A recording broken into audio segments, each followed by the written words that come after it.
Okay, hello everyone, and a really warm welcome to you all. And thank you so much for joining us for today's webinar, which, as you can see on your screen, is Shaping the Future of Fit North American Kids.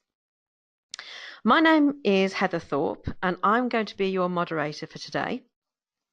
So without further ado, I would very much like to introduce you to Don and Emily, who will be guiding you through today's webinar.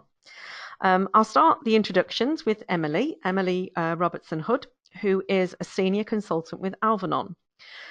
For over 20 years, Emily has led teams of engineers, QA, pattern makers, graders, and technical developers in the fit, construction, and global manufacturing of apparel products, ranging from denim to down.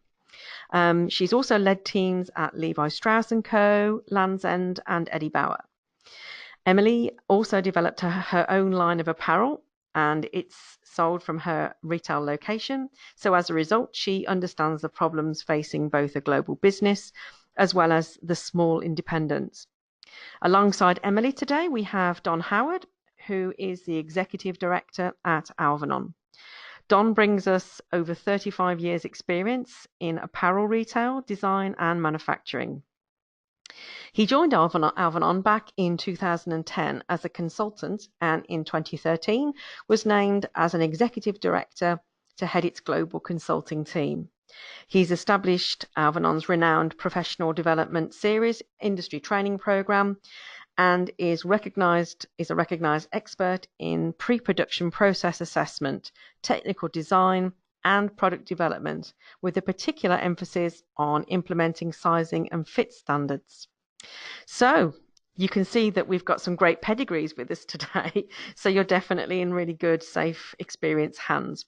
Anyway, enough from me. I'm going to pass you over to Don now, who is going to provide you with today's presentation.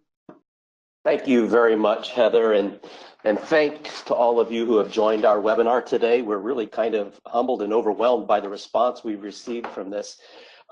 We here at Alvanon, besides Emily and myself, are very excited to share with you today some of the work that we've been doing recently on the North American kids and talking about shaping the future of fit and sizing standards specifically. For those of you who know Alvanon, and for maybe some of you who don't, we have a history of innovation and using technology to bring technical tools and solutions to the apparel market. Over 20 years ago, Alvanon first began working with 3D avatars, a lot of experimentation on virtual fitting rooms, and we realized that 3D avatar would lead us to a tool that was sorely missing in the apparel industry, and that was that physical fit stand that's commonly used, fit mannequin, that's commonly used as an evaluation tool in manufacturing. So over the years, we've continued to innovate in technology in really all aspects of the work that we do here. And our technology really fundamentally is about the technology of the body, and that technology of the body is fully encapsulated in not only our fit standards and fit forms, but all the tools that we bring to market for commercial application. Interestingly, Alvanon was founded by Dr. Kenneth Wang, and prior to Alvanon, the Wang family had deep roots in history in the children's wear manufacturing. As a matter of fact, some of the first standards that Alvanon ever developed in physical fit forms were kids forms, and those were back in the early 2000s. And we've been hearing so much in the industry about maybe how standards might not be mapping as well as they could to the actual size and shape of kids. And we realized internally that we really needed to take a look at this again and update where we could the children's wear size and fit tools, not only in the physical, but for bringing development solutions for today in both the 3D and the physical. Just a little bit more background here. In the work we do at Alvanon with our clients, they tend to come back, and we typically advise them to revisit their sizing and fit standards every 6 to 8 years, for instance. And there's a reason for that. Number one, there could be target demographic changes that are occurring. They could be experiencing as a brand some evolving strategic objectives, and of course, new and exciting market opportunities that might present themselves. And putting that together with the past several years, hearing from our clients about the challenges that they're having in children's wear, and knowing that many of the existing standards that exist were developed a decade at least or so ago. Now, we do have clients in the US and worldwide who continue to use existing standards successfully. Some have expressed challenges over the past several years in fitting what might be referred to as the actual size, shape, and statures of the kids' demographic. And we see them doing a lot of workarounds, making adjustments, not only in an effort to meet the demands of the market, but feedback that they're getting for specific challenges that need to be addressed. And I'm sure everyone who's dialed into this webinar is acutely aware of the challenges that exist with any children's standard range, because you're dealing with an extreme evolution of the body for size, shape, and very aggressive stature changes that occur from birth to 18. You know, one of the other big challenges in children's wear is every brand has a different target demographic they're going after. Some use product from newborn all the way to size 20. And we know that there are particular challenges in that mid kid, older, what we call maybe youth size ranges from 8 to 20, because the differences in the bodies become so much more pronounced. And specifically, I'm talking about the people out there who are creating school uniforms, anybody who is dealing in team sports for that older kid youth demographic, and of course the increasing need to address for unisex sizing. So we did a lot of thinking about this, and we approached this challenge the way we approach all of our work. We listened to the needs of the market, who is the client for us. We gather any and all data that's available and analyze it. And data is everywhere today. We live in a world of an abundant source of data. And we know here at Alvanon that having great data is really helpful. It's wonderful. But knowing what data to look at and what to do with it to create a solution for market, I think that's really where we do excel. So we used our research and our data in conjunction with our expert 3D modeling team, and we created what we feel are some solutions here and tools to meet the challenges that address the market today. So I believe that's enough of exposition from me. Emily, please say hello, and could you kind of talk us through how we approach this specific problem? Absolutely. So hello, everybody.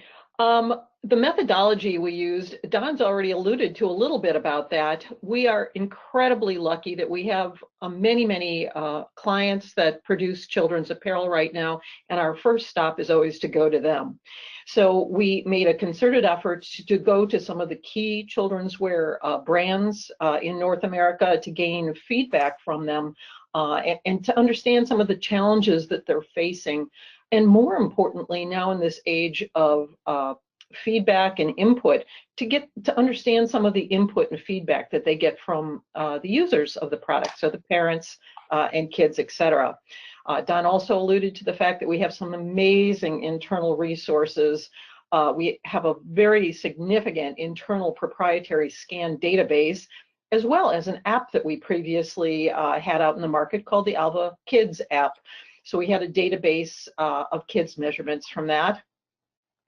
No study of children would be complete without taking a look at developmental patterns as they go through their lives. And we did, as Don say, look at the CDC, Centers for Disease Control, World Health Org, and then much pediatric and medical research.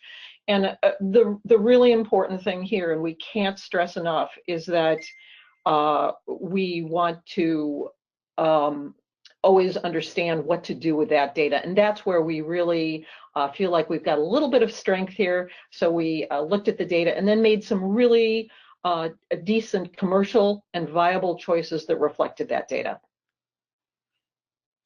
Thanks, Emily. Just a little bit of perspective on kid sizing. And again, for some of you, this is a review, but it's always important to put these challenges kind of in perspective. You know, the real challenge is that kids really vary within a broad height and weight range.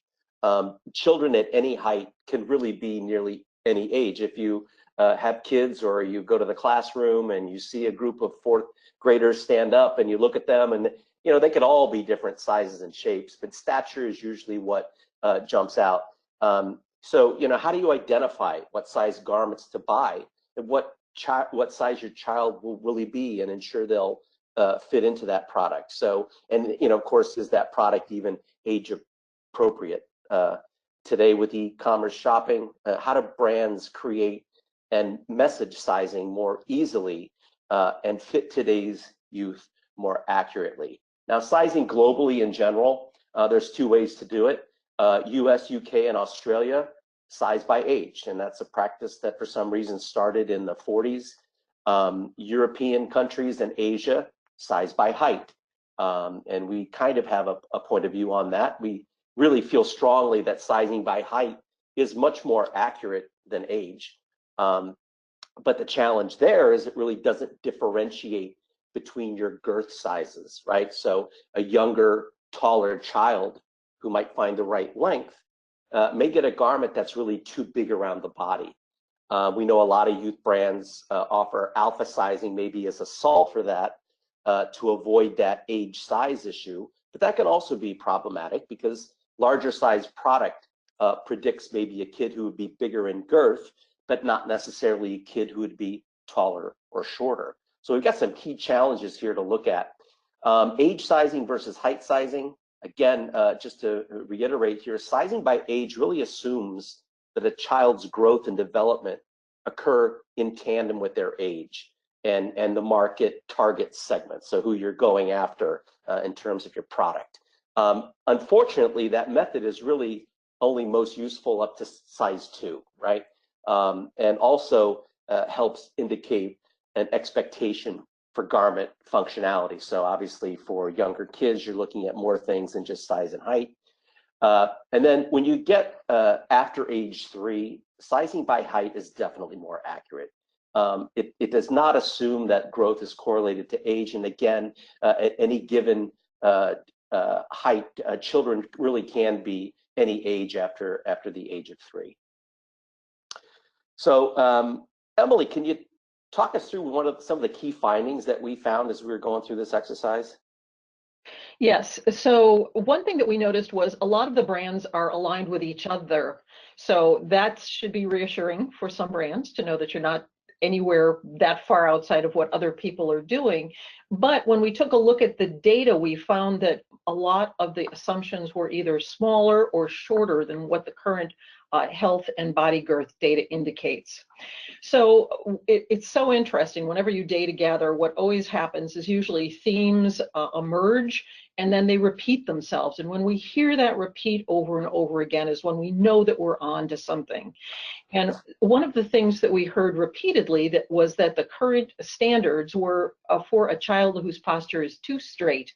So they were standing in too upright of a position, and anyone that's has access to a child knows what's happened to posture, what with screen time and time spent on the sofa. Also, proportionately, they're a little bit, the existing standards are a little bit short in the torso. Additionally, kids tend to arch their back and stick out their tummies a bit more at a certain age. So that was something that the brands saw and that we also saw reflected in the data.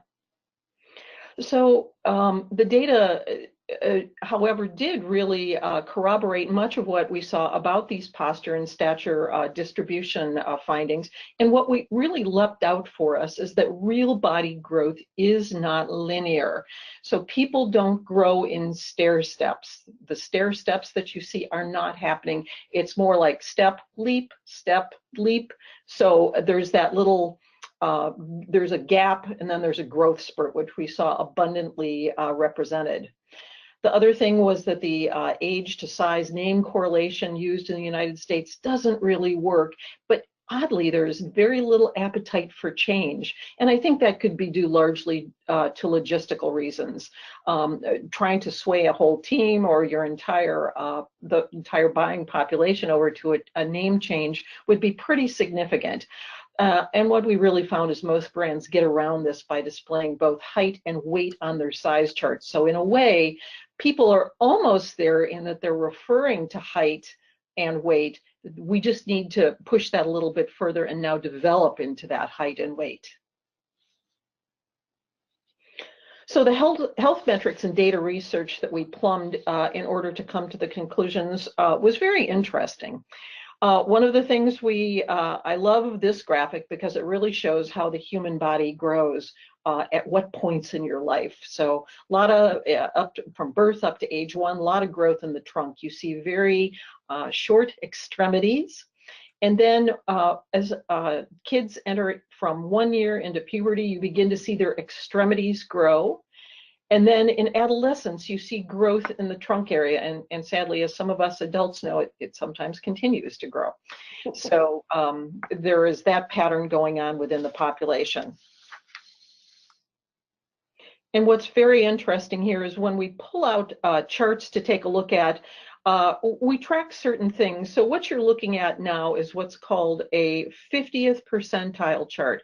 And in the 50th percentile, what that refers to is if you have 100 people, there are 50 people below this range and 50 people above this range. So this is really the middle of the data set, and where does the population reside within that? So we've tracked both female and male children between 0 and 24 months just to see what their weight and their height is, or their length rather. And this is the length thing. So you can see they're tracking pretty evenly here. And that's an interesting thing to note, with the boy being just a wee bit taller all the way along the path. And Emily, this might be a little bit more of a US-centric thing, but for those of us who bring their kid to the doctor or have brought their kid to the doctor, you're always being compared to the percentiles for height, weight, and growth. So, you know, when you're in the doctor's office, and we do a lot of pediatric research here, you know, this is a metric that might resonate most with the US, but I just felt like we needed to give a little more context on that. Yeah, I know every parent hears that your child is in the X percentile, and what does that mean? You know, and I think that that's how people get grounded on knowing what percentiles are. Yep. So some of the themes that we saw after you get out of 24 months is you begin to see that the total height or stature grow. There's growth in the head and neck length, trunk length, and leg length really increases very rapidly. It's very interesting. And this is a time in this middle childhood when girls on average are a little bit taller than boys. So we took that into consideration. Some of us have been that tall girl when we've gone to the social dance and realized, gosh, guys are shorter than us. So extremities, as we said, sometimes it looks like kids are all arms and legs. I'm sure you've had friends and family you could describe as that kid looks like he's all arms and legs. And then also you begin to lose some of that baby fat through the face, and there's significant jawbone growth. I took a look at more skeletons and skulls than I thought I would ever look at in this study. So the term gangly youth certainly comes to play here, n'est-ce pas? Yes, it does. So regarding puberty onset, where we really saw height being affected was the onset of puberty. And typically girls are entering this between ages 8 and 12. And what's really surprising is this affects every single characteristic on their body. The boys are entering this after age 13, and their weight and their height will begin to surpass girls at that age. And that's what we really see on this next chart. It's almost like the roads absolutely diverge. So here on this chart, which is again the 50th percentile of children from 2 to 19, their height by age, again provided by the CDC. you can see, thank you, Don, scrolling in that area between ages 8 and 12, where you see the red line at certain points is a little bit taller than the blue line for the males. But then look at the divergence. That female line just absolutely leaves and grows at a slower growth rate than the males, who just absolutely leap up. So naturally, when we saw this, we thought, oh my gosh, you know, that's pretty darn dramatic. And the changes that are going to be affected by this are going to be pretty remarkable. So we went into our proprietary database to see, gosh, let's double check this and make sure that we're seeing the same thing. And the data that we could reliably count on was from about ages 6 to 18. And we saw that same thing happening with the girls in the database, a little bit taller, and the boys not so tall until you get to about that 12, 13 age range. And then the boys take off. Great, thanks. That's awesome. Right, so weight, and weight is something that is in the media all the time, childhood obesity, et cetera, but we're going to talk about what the average is, because when we talk about overweight and obese, we begin to get into the Husky or plus range of children's clothing, which will also be accommodated by some of the new standards. But right now, regarding weight, you know, not unknown to many parents, children gain about 4 to 6 pounds a year in middle childhood, and the weight is being redistributed on their bodies. So when you're creating standards, you need to really be knowledgeable about where that weight distribution is and where the musculature is growing. So kids start to slim down in the middle as they grow. So some of our forms represent that nice slimming down and getting rid of that sort of arched back tummy feeling. Girls, unfortunately, retain a little bit more of their body fat, whereas boys become a little bit more muscular as the ages cross over. Moving on to obesity and overweight, since we touched on that a little bit, the numbers on obesity and overweight are staggering. By 2022, the number of children that are going to have this situation is enormous, which is why we need to really seriously take a look at the data in the higher percentiles, create standards plus Husky that accommodate them, and really cater to them so that they feel good about their self-image and they have product that fits and functions well for them. So it's been a tenfold rise within the past 4 decades that we've seen in North America, and that could probably be said for some regions in Europe as well. Absolutely, yeah. Thank you so much. So again, just to reiterate, we looked at a ton of data, a ton of children's studies. We looked at the patterns that emerged from not only the data, but from the information that we gathered from our clients. And we said, how are we going to approach this? So what we found when we looked at our form sales, for instance, is our Alba size 12 is one of the most common standard forms that's sold for both boys and girls. You could argue that some brands use 8, 6, 10, whatever, but 12 seems to be the most common that's purchased. So we decided that that would be an excellent point to start to develop a core profile. So anybody who's worked with us in the past knows that, you know, we always start developing a core body profile that matches a age demographic criteria. And then we know also internally that we had an abundance of data for this age group from all kinds of different sources. So that's where we started. Also, 12 was important for us because it's where the biggest divergence between genders exists. And not only for all the points that we noted, height, weight, stature, a lot of changes going on there, going through puberty, et cetera. And we also felt that that size 12 really represents a good starting point for anybody who's in the tween market, right? Anybody who's correcting tween, producing tween product. And many brands that produce apparel in sizes 12 and up, and as I mentioned earlier, for youth, and that's specifically uniforms, team sports, unisex product, etc. This is where the body size and stature challenges really become very pronounced.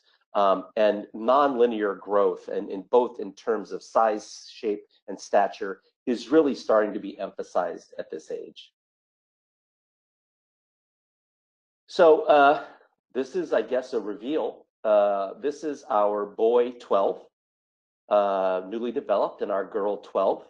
And one thing that you'll notice, I don't know if how clearly you can see it, but we've added the age, stroke, height in centimeters. So we have a designation here, and you'll notice that our girl is a little taller than our guy, much like the data suggested. She's at 158 cm, where our guy is at 156 cm. And again, you can see visually how the divergence in the genders is starting to occur. So just kind of a view of, from an aesthetic and a technical point of view, what they look like. And for those of you who know our product and how we present things, all of the features that you have come to expect are there on these forms. I want to then transition from that starting point in our core size 12, how we've developed a youth range from size 7 to 18. So here we have our spinning ladies, and you can see at the bottom off to the left, our girl 7 at 127 cm. You can see how that growth progression of height we were talking about, that starts to have a bit of a spurt and then starts to even out as we get to the larger sizes, where now it's more about a little bit more maturing of the body and less about the stature. So we felt really good about the way this turned out, and I cannot overemphasize the team effort that went into this. Not only do we use our data, but we have an expert modeling team. I like to refer to them as our human parametric machines, because without them, we would not be able to develop these to the degree of definition and specificity that we have. So that's the girls' range. Now, if we look at the guys' range, again, if we just look at the height from boy 127 all the way to boy 18, 178, again, you see where Emily was speaking about, it's not a stair step. We've got some growth spurts that occur, and then they continue actually until you top off at the 16 and 18 range. Another thing you might be questioning right now, some of you out there, where's the size 20? We realized that not only was the height growth not adequate enough to reflect the youth range, but the girth growth was not as well, which is probably why many brands are obligated to use a size 20. Intuitively, size 20 for a youth range just doesn't quite make sense. So we kind of grew him into himself a little bit more aggressively, again, for that youth team sports, the uniform sector, and so on. So really kind of important. Emily, anything you'd like to add to the imagery here? No, just that we'll go into the features. You might notice the definition on these bodies is really well done by our modeling team. And of course, that's a nice link into the 3D virtual modeling that people will be doing. And one of the features that we've added is a jeans rise, which is why you'll see a little bit more definition in that region. So then we move on to our next most common technical age grouping and merchandising age grouping is our ages 2 to 6.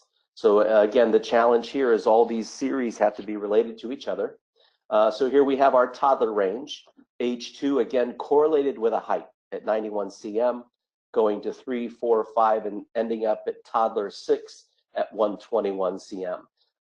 Height growth pattern a little bit more in the stair step region at this age, obviously unisex in toddler.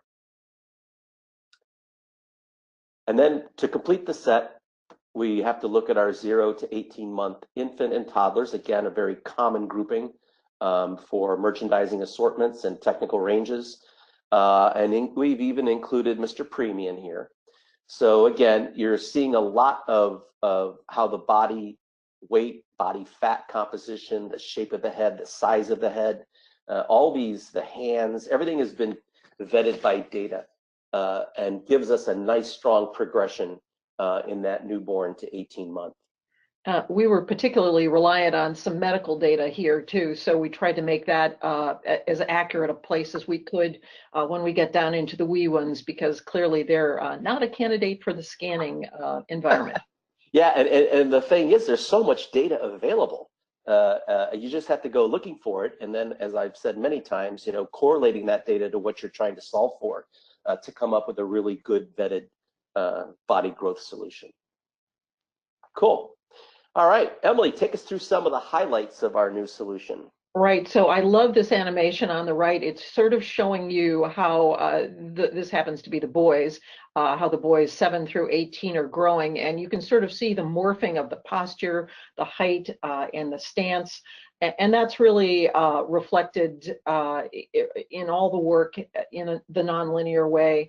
Don mentioned that we're not doing a 20 anymore because we feel like we have gotten the growth pattern down correctly enough that that's not necessary.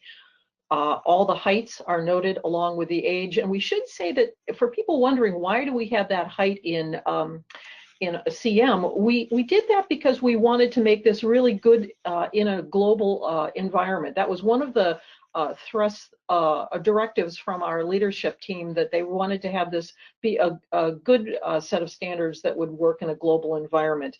And then the other thing that we've done that we hope is appreciated down the line is that we have really seriously tried very, very hard to consider garment grade when we design these bodies, so that it will not be some of those age-old questions that crop up within the grading team of what do we do now? The body is doing one thing, and what are we going to do with the grade? Secondly, when we move to the next one, we've got a great depiction of what we referred to as the Denim Rise shaping. And the Denim Rise shaping is something that we've been putting on a lot of our forms that really sculpts and gives good definition so that you can now fit denim more accurately. There is shaping in both the front and the rear, and this goes throughout the entire line. We have a data source now that has been able to provide us with some significant data on extremities. So we really feel like hands, feet, and the head, both the length and the circumference, are well vetted. And this is going to be huge for brands wishing to do unisex product or one size product within an age group. And then lastly, one of the things that many of the brands wrestle with, and literally wrestle with, is getting the fit form on and off of the hanging rack. So as you noticed, all these forms have feet, which is again a requirement for the virtual body 3D avatar environment.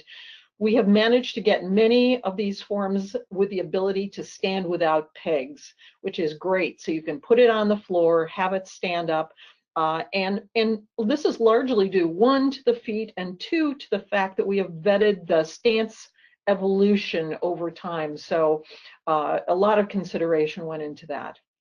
Great, thanks, Emily. So the other thing that we want to emphasize here, and again, for the folks who have been our clients for years know what we stand behind, we're creating tools for industry to be commercially viable.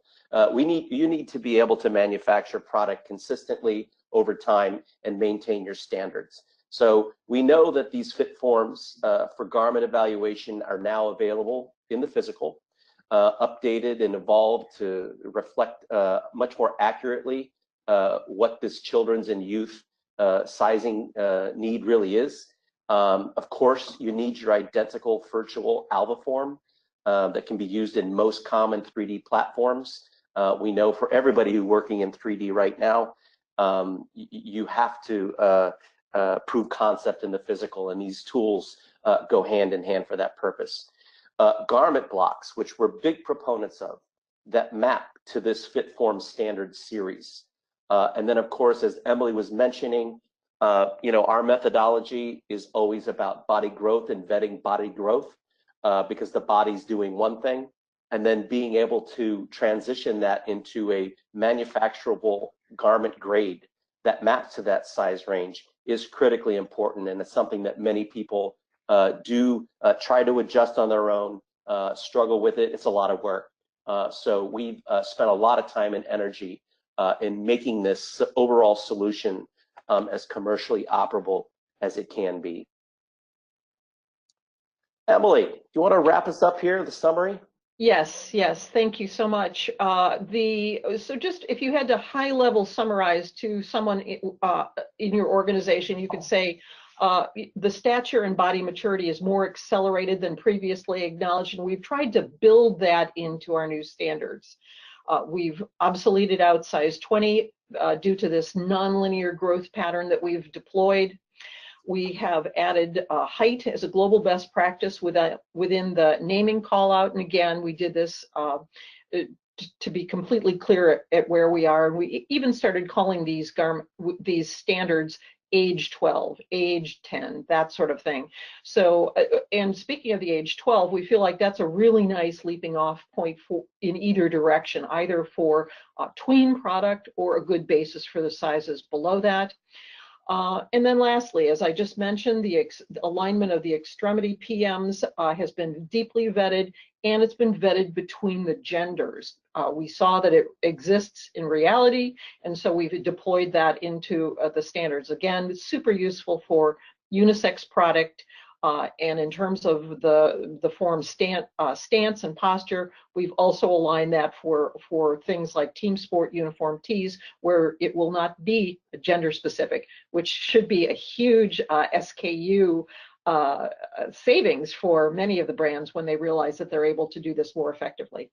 Absolutely. Excellent. Thanks so much, Emily. And of course, think about all the solutions I've mentioned here before, the core fit sizes, our virtual Alva forms that map to those core sizes, blocks, grading, and of course, all of these things are important tools, but without the proper training and professional development, Motif online learning platform, for instance, and our professional development series, getting the whole technical team and cross-functional teams aligned on what these standards are all about and how you can use them successfully in your organization. So with that, that kind of concludes the content of the webinar, and I'd like to open up to Q&A. I'm sure we have a few questions. Oh, you do. Yes, you do. Okay. Can I start off with a question that's coming up quite a bit? Can you, Don, just reiterate to me where this data is from, just to clear up that one big question? Yeah, I think probably the biggest problem we have in industry is everybody's looking to data to be the absolute answer. I've reiterated earlier, we use a lot of data. We have our own proprietary data, scan data, over 22,000 kid scans from the ages of 5 to 18. We have, as Emily mentioned, data that we collected with our Alva Kids app, which was specific to height, weight, and age. A lot of data there. We've used data from Mayo Clinic, Johns Hopkins University, to name a few, the CDC, the World Health Organization. And as I mentioned earlier, there's no shortage of data out there. Where most people get hung up is they get stuck on the data because they don't really know what to do with it. And data for us is an important fundamental piece of information, but how you use it to solve a problem is even more important. I think, there are always people asking, well, how new is this data? How recent is this data? We've corroborated all the data. And the other thing that's important, especially when you're looking at kids, the kids' data actually has been fairly stagnant for the last few decades. You might find that hard to believe, because we actually went back a few decades and looked at growth patterns, looked at weight patterns. The North America, U.S. market is a fully developed market. So we don't have a lot of disease. We don't have a lot of nutritional problems. And actually, probably one of the bigger challenges that's happening right now is the increased diversity of the population. And diversity leads to challenges for height, weight, and stature. So if anything, the population is becoming more diverse. So we need to have standards that offer better and more accurate options for the moms and the people who are choosing the right size for their kids. That's great. Thanks. Thanks for that, Don. I think you've slightly covered this anyway, but I'm going to ask it nonetheless. How current is the proprietary data, and how different are the new form series from the current ones, from the current forms? Okay, so the current forms that exist, there are significant differences, and notably it's in height and girth. And we're not going to get into all of those details during this webinar. You'll be able to contact your sales representatives. We'll show you who they are at the end to get into more detail. Any brand who's considering changing a standard, this is not a small thing, and we realize that. So, you know, there's going to be a lot of vetting and looking at this information. Hopefully it maps with some of the challenges people are having. And we know that change is costly. You've got inventory, you've got marketing materials that need to be updated, and mindsets within the organizations that have to shift. But you know, the reality that we've seen is the current standards aren't mapping to the challenges. So you know, hopefully as people go into the details of why these standards are different, they can make those kind of discoveries and decisions on their own. Great, thanks for that, Don. Okay, there's a lot of talk about height in your presentation, and we have a question about this. Do you really believe that this is working on a global standard by just using centimeters? Well, first of all, we don't just use centimeters. Centimeters are a call out for an international nod. Of course, the centimeters can be converted to inches, and inches can be labeled on the form. I think your marketing material and how you present sizing to your individual consumer base would be very interesting, because you can simply call out age, height in centimeters or inches. I mean, I would imagine most people would call out inches, but it's such a, how should I say, it's not an intuitive concept to call out inches unless you're at the doctor or you got a little chart on the wall that your kid walks up to and points to and holds his hand up to see how tall he is. But from an international point of view, centimeters are obviously much more universal. Excellent. That's great. Thanks for covering that one. Okay. Sure. Can the 3D avatars be purchased without having the physical form? That's a very specific sales question. I don't know why it wouldn't be, but you'd have to check with your local salesperson. Okay.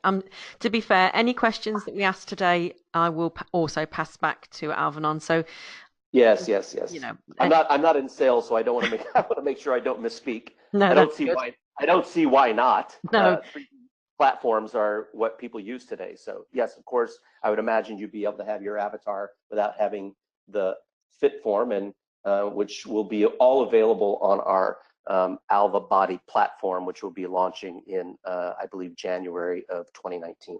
Yeah, sure. Great. Okay. Can you now talk a little bit about Husky or plus studies and new forms? I feel like I'm doing all the talking. Emily, you want me to continue? Doing well, my man. Very well. All right, so this is the thing. You've got to start with your core standard to begin with, right? Because in order to create a Husky standard, it has to differentiate itself significantly, not unlike plus size product, right? So we will be developing Husky. Probably it will be available in a physical form in one core size, probably the 12. And we will develop the entire avatar set. We have not begun that work. It's R&D on our part. We wanted to get the core size, which is what most people are going to use. But rest assured, sometime in Q1 2019, we will have a size set avatar for not only Husky, and I don't know what we're going to call it. We may find that Husky is an outdated term. I don't know. And then also a thin version, or however people refer to that appropriately, but a skinnier version of the standard series, and then a Husky version of the standard series. That's great. I have to say, from the UK perspective, or my perspective, you're talking about a form of a dog. I'm sorry, Husky is a dog. I hadn't heard of that before. So yes, my ignorance. Here in Washington State, that's the mascot. So I hear you. Yeah, exactly. I mean, it takes me back to Sears in the 60s, you know, when you see that sign Husky, and I had scratched my head. I didn't even know what it meant. So anyway, we might have to come up with a better nomenclature for that. Okay, right. Emily, another question for you. What is the Denim Rise that you mentioned? The Denim Rise is something that I feel like we've been slowly putting this into the market, and I believe we're going to be releasing a adult size form that has the Denim Rise quite shortly as well. What the Denim Rise is it represents more realistic sculpting in the seat and more realistic sculpting in the front, so that you really can get a fit. As we all know, denim is frequently worn a lot closer to the body than your traditional set of trousers or something like that. So it's not just for denim, though. It will work particularly well for leggings, athleisure, kids in yoga pants, and tighter fitting clothing, even perhaps swim. So it's just a more sculpted, more profiled, realistic looking front and back rise to the form. Great, thanks for that. I'm just looking at another question here that goes back to this Husky and plus size thing. It says, what's the major difference between the regular, the slim, and the Husky or plus sizes? And why do so few brands cater to slim and Husky or plus size for kids? Okay, that's a great question. As we've noted earlier, you can't ignore the obesity epidemic. And I think, unfortunately, it boils down to SKU count and what a brand is able to offer their customers. Everybody's going to have to get used to the fact that you're going to have bigger kids to deal with. And it's not going to be about a stature. It's going to be about increased girth at that stature. So as I said earlier, we got our work cut out for it, but we're up for the challenge. At what point does someone be considered obese at that stature point, and where do we put that weight mass on the body? It's going to be a wonderful challenge that we're looking forward to, but we'd love nothing more than to be able to provide to our clients, who are the brands and retailers, a tool that will enable them to cater to what I would call a significant market opportunity. And Don, this might be one too where the virtual avatar will play out very well for a brand. So they might decide to develop in the regular, and then if they're going to go Husky or plus or slim, that might be the one that they extrapolate into the 3D as they get more into that software.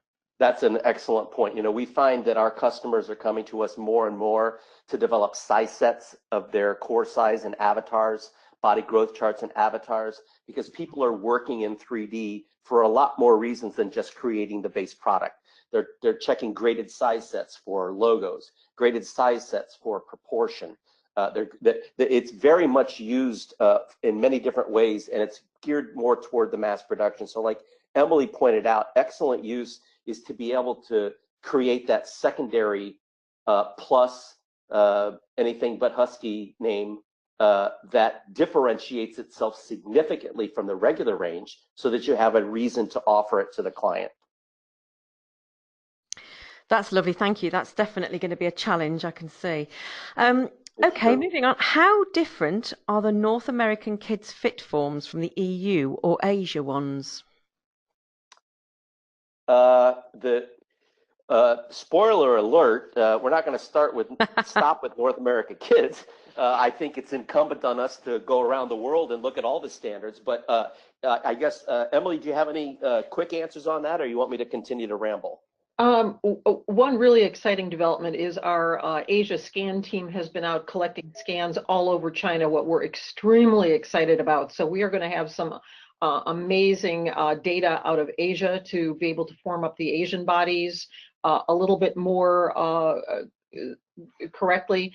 When we were looking at the current children's standards against the EU standards that are presently in place, we found that the EU standards were not bad and maybe a little bit closer to reality than the existing US and North American standards, but we're going to do due diligence in terms of the same data search, the same excavation of scan data, health data, records data on EU, and say yes or no. The European market children have changed significantly enough to merit a shift in all that entails, as opposed to the North American. So stay tuned for both Asia and Europe. But just historically speaking, standards were driven by convention. So if a height convention in Asia, for instance, was a straight 10 cm, like a stair step, like we were talking about earlier, that would be an artificial construct that's a naming convention for Asia. In Europe, it might also be, and I haven't really looked at it lately, but more of a conventional growth that would be an expectation in the consumer market. That would be the quick answer I could think of. It might be more challenging to change the mindset than it is to change the standard. Absolutely. Great, thank you both for that. Okay, here's another one. With the new data, is there a change in grade rules or dress forms? Yeah. Yes. Yes. Yeah. Yes. Because as we mentioned earlier, there's nothing about these growth patterns that are linear. So what might be viewed conventionally as very unconventional, what we're doing is probably unconventional. Your growth in girth is not going to follow for instance, inch and a half, 2 inch, 2 inch. It's not going to look like that. In much the same way as the height jumps don't look like that. So yes, it's incumbent on us to, again, follow up with the body growth charts, the garment grade rules, and absolutely the answer is yes. Brilliant, thank you. Now this next question is clearly from an existing Alvanon customer who has an exceptional attention to detail. So here's the question. The stance at the leg seems to have changed to be wider from previous Alvanon forms, and the thigh seems to be more muscular. Is this the case? Emily? Yes, good spotting, whoever called that out. Yes, absolutely. We realized that for the boys in particular, we've made that stance a little bit more natural. One of the criticisms that we had was that pants did not fit, trousers did not fit as well as they might have because of the stance. So we made it a little bit more naturalistic. Of course, the natural fit is also aided by the Denim Rise. So yeah, absolutely, we did make a change for the girls. The legs are a little bit more straight down and more natural. So you'll notice that when you take a look at the forms as well. Yeah, good eye. Please note that when we do things like this, all of our knowledge and experience is cumulative. As Dr. Wang used to say, all we can do is evolve. So we've tried to incorporate other types of feedback we've gotten over the years to make this newest standard as up to date as it can be. Yeah, and that's the stance difference that we've deployed really helps these, A, it's more naturalistic, and B, it helps them stand without the pegs. Yep. I think we have time, maybe, for one more question or two. Okay, yeah, we'll give it a go. So here we go. I've got juniors versus girls clothing. What's the difference? Ooh, that's a good one. The juniors, of course, is its own size range. So that's the traditional, 3, 5, 7, 9 sizing. So, and what's really interesting when we think about these stands or forms, you can call them whatever you'd like. You can call them whatever you want, but the juniors is probably a little bit older group of people that are looking for a different type of product. There's more mature styling that's actually embedded in some of the juniors product, and probably there's a different level of maturation in terms of body tone and shaping. So they do differ in that way. Don, did you have anything you wanted to add? No, you hit the nail right on the head. And let's say you're a junior, you offer junior product to your customer. Let's say you chose the size 16, for instance, and thought that was very representative. As Emily rightly stated, you can change the number on the front if it matches what your demographic is. Call it her 3 or 5 or whatever she maps to, and then you can have your own size range from there. So that's kind of why we wanted to develop these, because junior is a very tricky and specific market. Some people do it extremely well. Many of them have proprietary solutions, but we wanted to offer something that was a little bit more off the rack, if you will.